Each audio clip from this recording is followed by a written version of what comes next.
ADT 54. இது பார்த்திங்கன்னா இப்போ 47 நாள் ஆகுது. இதில் அவங்க சொன்ன மாரி ஹியூமிக்கு வேமு போட்டிருந்தோம். அடுத்தது பார்த்திங்கன்னா அடி உரமாக ஏக்கருக்கு 2 மூட்டை வந்து சூப்பரு, அப்புறம் பார்த்திங்கன்னா யூரியா ஒரு அரை மூட்டை வந்து கீர்த்தி கலந்து போட்டோம். அடுத்தது பார்த்திங்கன்னா மருந்தும் ஒரு மருந்து செம பூச்சி வந்துட்டு, இதில் ஆனைக்கொம்பன்லாம் வந்துட்டு. இந்த ஆனைக்கொம்பனுக்கு பார்த்துட்டிங்கன்னா இதுக்கு வந்து ஸ்ப்ரிண்ட்டு 1/2 கிலோ, ஹியூமிக்கு, அப்புறம் பார்த்திங்கன்னா ரொம்ப பச்சை இல்லைனால நான் ஹியூமிக்கு ப்ளஸ் வந்து ஆல்-19 அதுவும் 1/2 கிலோ. அடுத்தது பார்த்திங்கன்னா ப்ரொஃபினோ பாஸு, ஃபென்ப்ரோத்ரின், அதாவது சுமிட்டோமா கம்பெனியில் உள்ளது, அது ஏக்கருக்கு 1/4 லிட்டரு சொல்லியிருந்தாங்க, அது அடித்தோம். அடுத்தது 4 மருந்தா, இன்னொன்று அப்புறம் சல்பரு 1/2 கிலோ கொடுத்துருந்தோம். அடுத்தது பார்த்திங்கன்னா மைக்ரோ ஃபுட்டு கொடுத்துருந்தோம். இதுக்கு முன்னாடி பார்த்திங்கன்னா ஒரு வாரத்துக்கு முன்னாடி அசோஸ்பைரிலம், பாஸ்போபாக்டீரியா, சூடோமோனஸு, அது வந்து ஏக்கருக்கு எல்லாம் 2 கிலோ கொடுத்துருந்தோம். ஆனாலும் நமக்கு வந்து ஏடிடி 54 வந்து சரியான வளர்ச்சி இல்லாமல் அப்படியே உட்காந்துருக்கு. இதில் ஆனைக்கொம்பன்லாம் கூட வந்திருக்குது. இலை சுருட்டு புழுத்தோகை பூச்சி, இதை பாருங்கள். பார்ப்போம், மருந்து அடித்து நமக்கு 7 நாள் ஆகுது. ஆனால் வந்து 10 நாள் கழித்து தெளிவாக இருக்கா என்னங்கிறது அடுத்தது பார்ப்போம்.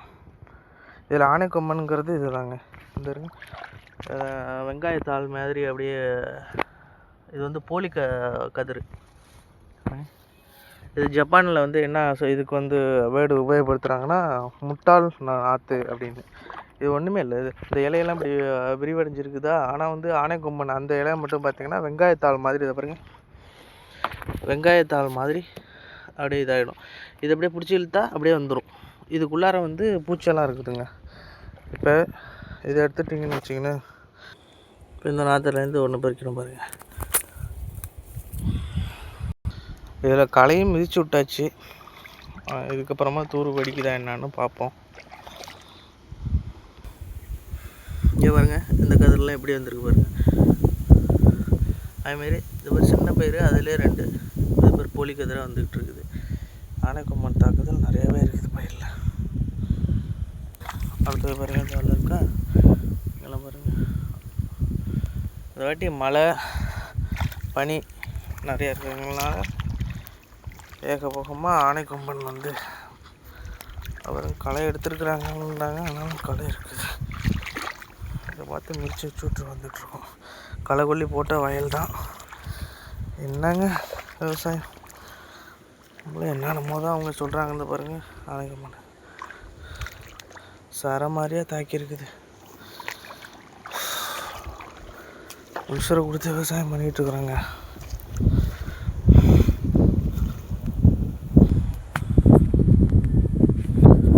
பாருங்கள், வயல் எல்லாமே நான் சொன்ன காம்பினேஷனில் போட்டது தான், ஒரு ஏக்கருக்கு.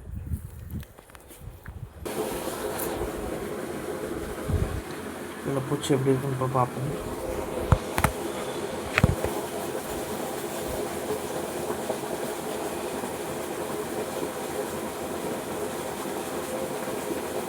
இதை பாருங்க,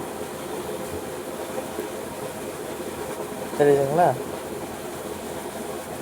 உள்ளார பூச்சி. இதுக்குள்ளார பாருங்கள் எவ்வளோ முட்டை வச்சுருக்குங்க.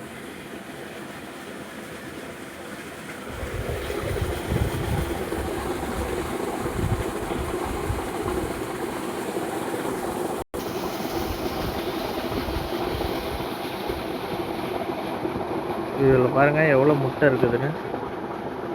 எவ்வளோவும் அப்படியே வெளில வரும். இதுதான் ஆனைக்கொம்பன்.